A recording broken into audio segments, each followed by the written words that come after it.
The force required to stretch a wire of cross section 1 centimeter square to double its length will be.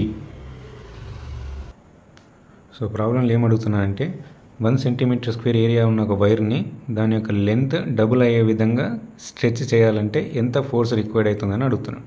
So మనకు force formula ఏంటిదంటే according to Young modulus F equals to YA delta L by L.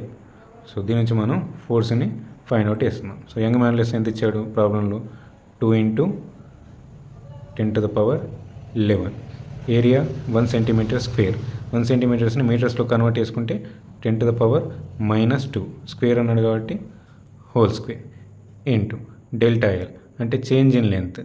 Initial length ఏమో L అనుకుంటే final length ఏమైంది double అయింది. అంటే change in length ఏం తీసుకోవాలి 2L - L తీసుకోవాల్సి ఉంటుంది. Final length minus initial length divided by initial length. Initial length ఎంత L.